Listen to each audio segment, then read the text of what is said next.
একটা মেয়ে সবসময় হেরে যায় বাস্তবতার কাছে, কখনো তার পরিবারের কাছে, কখনো তার প্রিয় মানুষটার কাছে, আবার কখনো তার নিজের ইচ্ছের কাছে। চাইলে সে নিজের মতো চলতে পারে না। তার ছোট ছোট ইচ্ছেগুলো পূরণ হয় না। ভালোবাসা দিয়ে তো কাউকে খুশি করা দূরের কথা, সারাটা জীবন কাটিয়ে দিতে হয় শুধু মানিয়ে নিতে নিতে। আর বেঁচে থাকতে হয় অবহেলা, অপমান আর লাঞ্ছনা বুকে চেপে। এই তো মেয়েদের জীবন, কি আশ্চর্য তাই না?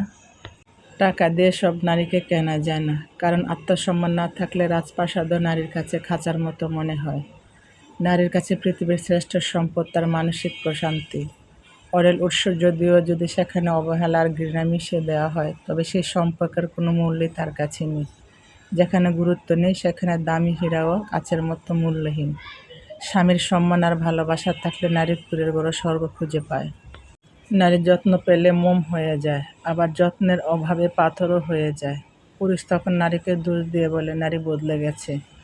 অথচ যে নারীকে প্রতিদিন অবহেলায় ভাঙা হয়েছে, তার ভেতরের কোমলতাকে নিভিয়ে ফেলা হয়েছে, সেই পুরুষই তো আসল দোষী।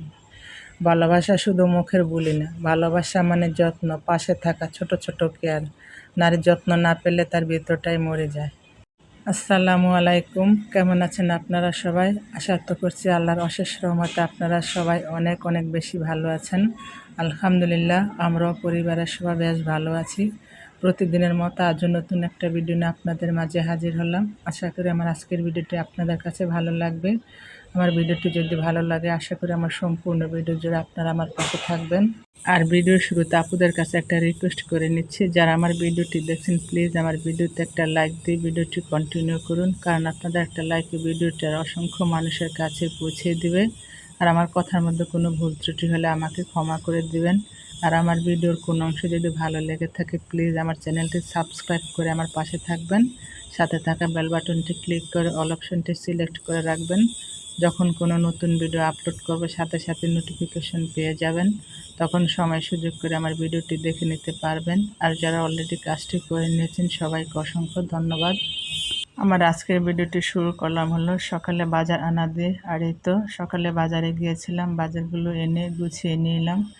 এই তো আমি অফ ক্যামেরা নাস্তা বানিয়ে নিয়েছি, আর নাস্তা বানিয়ে আমার ছেলে মেয়েদেরকে খেতে দিয়েছি। আর এটা হলো শুক্রবারের ভিডিও। আর সময় ব্যস্ততার কারণে আমি প্রতিদিন এখন ভিডিও দিতে পারি না, 3-4 দিনে মিলে ভিডিওটা তৈরি করে নেই। ভিডিওটা তৈরি করে তখন সময় সুযোগ করে আবার ভিডিওতে ভয়েস দেই। আর ব্যস্ততা অনেক বেড়ে গিয়েছে। সকালে এসে ফজর পরে কাজে লাগি, আর এই কাজ শেষ হয় রাত্র 11টা। আর সকালে ঘুম থেকে উঠে নাস্তা রেডি করতে হয়। মেয়ে কলেজে যায় 8টায়, মেজো ছেলেকে মাদ্রাসায় সকালে নাস্তা দিতে হয় 7:30টায়, আর ছোট ছেলের ক্লাস শুরু হয় 8টায়। সব মিলে খুব ব্যস্ততার মধ্যে দিনগুলো পার করে যাচ্ছি।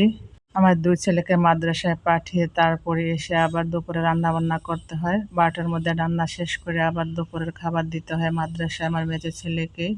এভাবে দিনগুলো পার হয়ে যাচ্ছে, 2টা মিনিট সময় পাই না। আমি একটা সেকেন্ডকে এখন 10টা ভাগে ভাগ করে চলি। আর এগুলো করতে করতে আমার সারাটা দিন চলে যায়, কখন যে সময় চলে যায় টেরই পাই না। আর সব কাজকর্মই সময় মতো করতে হয়, একটু সময় দেরি হলে আমার কাজের দেরি হয়ে যায়। আর সময় মতো মাদ্রাসায় খাবার দিতে হয়, সময় মতো নামাজ পড়তে হয়, সময় মতো সব কিছু করতে হয়। এসব করতে করতেই হিমশিম খেয়ে যাচ্ছি। একা হাতের সংসার, একা হাতে সব কিছুই করতে হয়। আগে এত ব্যস্ত ছিলাম না, আর এখন ছেলে মেয়ে বড় হচ্ছে আর ব্যস্ততা দিন দিন বেড়েই চলেছে। আর আগে আমার মেজো ছেলে মাদ্রাসায় থাকতো, মাদ্রাসায় খাবার খেত, আর এখন বাসা থেকে খাবার দেই। আর বাসা থেকে 3 বেলা খাবার দিতে গেলে কতটা যে কষ্ট হয়, আর কতটা যে দৌড়াদৌড়ি করতে হয়, যে মা করে সে মাই জানে। আর মায়েদের কোনো অবসর নেই। আর মায়েরা শত কষ্টের মাঝেও তার সংসারটাকে কীভাবে গুছিয়ে পরিষ্কার পরিপাটি রাখা যায়, কীভাবে ছেলে মেয়েদের যত্ন করা যায় সেদিকে চেষ্টা করে শত কষ্টের মাঝেও। আর ইদানিং আমি ভিডিও দিতে দেরি হয়ে যায়, আর ভিডিও দিতে দেরি হলে ভয়েস দিতে গেলে অনেক সময় তোতলামি ভাবটা চলে আসে, প্লিজ সবাই ইগনোর করবেন। যাই হোক, এরপরে তো সকালে নাস্তা শেষ করে ছেলে মেয়েকে নিয়ে একটু চা খেয়ে নিচ্ছি। আর এখন দুধ চা না খেলে একদমই ভালো লাগে না। আর চাটা একটা নেশার মতো, আর খেলে অভ্যাস করলে প্রতিদিনই খেতে হয়, আর না খেলে একদমই ভালো লাগে না। যাই হোক, এরপরে এই তো চা খেয়ে নিলাম, আর এখন চায়ের কাপগুলোকে ধুয়ে পরিষ্কার করে নিচ্ছি। আর আমি সাথে সাথে যে কোনো কাজেই করে ফেলি। আর যে কোনো কাজ সাথে সাথে করে ফেললে নিজের কাছে ভালো লাগে, দেখতেও পরিষ্কার লাগে, নিজের কাছেও শান্তি লাগে। আর অগোছালো অপরিষ্কার থাকলে আমার কাছে একদমই ভালো লাগে না। আর আমার কাছে এখন অপরিষ্কার অপরিচ্ছন্ন জিনিস একদমই ভালো লাগে না। শত ব্যস্ততার মাঝে আমি সবসময় সংসারটাকে গুছিয়ে পরিষ্কার পরিপাটি করে রাখার চেষ্টা করি। আর একটা গোছানো পরিষ্কার পরিপাটি সংসার মানে নারীদের একটা শান্তির জায়গা। আর যে সংসারটা যদি গোছানো পরিষ্কার পরিপাটি থাকে তাহলে মনটাও ফ্রেশ থাকে, ভালো থাকে, সব কিছুই ভালো লাগে। আর পরিষ্কার থাকাটা আমার কাছে একটা নেশা হয়ে গিয়েছে। আর আল্লাহর কাছে আমি শুকরিয়া আদায় করি আমি এভাবে সুস্থ থেকে যেন আমার সংসারটাকে পরিষ্কার পরিপাটি রাখতে পারি, ৫ ওয়াক্ত যেন নামাজ পড়তে পারি, ছেলে মেয়েদের যেন টেক কেয়ার করতে পারি। আর সুস্থতা হলো আল্লাহর দেওয়া সবচেয়ে বেশি বড় নিয়ামত। অসুস্থ হলে দুনিয়ার কোনো কিছুই ভালো লাগে না। তাই আমরা সবসময় আল্লাহর কাছে কোনো কিছু চাওয়ার আগে সুস্থতা আগে চাবো, কারণ সুস্থতা হলো সবচেয়ে বেশি বড় নিয়ামত।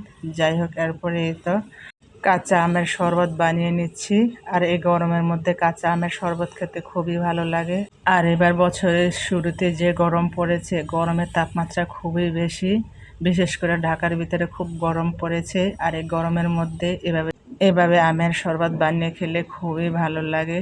আর আমি আমের শরবতটা বানানোর পর খেতে এত খুব মজা হয়েছে কি বলবো। আর শরবত বানানোর জন্য আমি আমগুলোকে ছিলে নিয়েছি, আবার খোসার সাথে দিয়েও বানানো যায়। আর খোসাটা থাকলে দেখতে ভালো লাগে, সবুজ সবুজ লাগে। আর খোসা ছিলে নিলে কালারটা ভিন্ন রকম দেখা যায়। যাই হোক, খেতে খুবই মজা হয়েছে। আর যা যা লাগে আমি তা সব কিছু দিয়েই তো এখন ব্লেন্ডার দিয়ে ব্লেন্ড করে নিচ্ছি। আর সাথে তো ঠান্ডা পানি দেওয়ার সাথে তো বরফ আছেই, এগুলো দিয়ে গরমের মধ্যে শরবত খেলে খুবই ভালো লাগে। আর এই তো এখন আমি বরফগুলো দিয়ে দিয়েছি। যাই হোক, আমার ভিডিওটি ভালো লাগলে লাইক করবেন, কমেন্ট করবেন, শেয়ার করবেন। আপনাদের ভালো কমেন্টে আগামী নতুন ভিডিও বানানোর উৎসাহ যোগায়। আর অনেকে আছেন ভিডিওটি দেখেন কিন্তু ভিডিওতে লাইক দিতে ভুলে যান, বা ইচ্ছে করে কেউ লাইক দিতে চান না, কারণ লাইক দিলে আমি উপরে উঠে যাব। আর আল্লাহ যাকে উপর ওঠায় নিচে নামাতে পারবে না। যাই হোক, ধৈর্য ধরেছি, আল্লাহ নিশ্চয় একটা সময় ধৈর্যের ফল, কষ্টের ফল দেবেই। আর লাইক দেখলে মোটিভেট হয়ে নতুন ভিডিও বানানোর আগ্রহ বাড়িয়ে দেয়। তাই হার্ডলি রিকোয়েস্ট হলো ছোট্ট করে আমার ভিডিওতে একটা লাইক দিয়ে দিবেন। আর একটা ভিডিও বানাতে অনেকটা কষ্ট হয়, তাই আমার কষ্টের কথা বিবেচনা করে আমার পুরো ভিডিওর অংশ জুড়ে থাকবেন। কেউ ভিডিওটি টেনে টেনে দেখবেন না, হয়তো দেখতে দেখতে ভালো লেগে যেতে পারে। যাই হোক, এই তো আমার আমের জুস বানানো হয়ে গিয়েছে। এর মধ্যে আরও ঠান্ডা পানি অ্যাড করেছি, সাথে আর একটু চিনি দিয়ে দিয়েছি। কি বলবো, আমের জুসটা এত মজা হয়েছে। কিন্তু আমার ছোট ছেলে একদমই খেতে পারেনি, সাথে দুটো কাঁচামরিচ দিয়েছিলাম। আর কাঁচামরিচ দেওয়াতে একটু ঝাল ঝাল লাগে, সেজন্য আমার ছোট ছেলে খায়নি। ওই একদমই ঝাল খেতে পারে না। তাই আমার ছেলেকে বলেছি আবার বানালে কোনো মরিচ দেব না, আজকে একটু কষ্ট করে খেয়ে নাও। কিন্তু খায়নি। কিন্তু আমার বড় ছেলে মাশাআল্লাহ খেয়েছে, আমিও খেয়েছি, আমার মেয়েও খেয়েছে।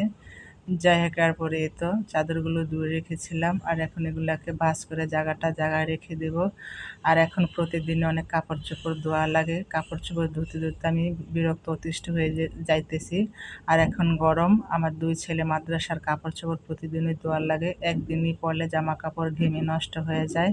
তাই প্রতিদিনের কাপড় চোপড় প্রতিদিনই ধুয়ে পরিষ্কার করে নিই। যাই হোক, সামনের দিনগুলো যেন সবার খুব সুন্দর ও মঙ্গলময় হয়, সে দোয়া সবসময় থাকবে। সেই দোয়া এবং ভালোবাসা নিয়ে আজকের ভিডিওটা শেষ করে দিই। সে পর্যন্ত আল্লাহ তাআলা আপনাদের ভালো রাখুক, সুস্থ রাখুক। আমিও আমার পরিবারের জন্য দোয়া করবেন, আমিও সবার জন্য দোয়া করি। আল্লাহ পাক যাতে সবাইকে ভালো রাখে, সুস্থ রাখে। আল্লাহ হাফেজ। আসসালামু আলাইকুম।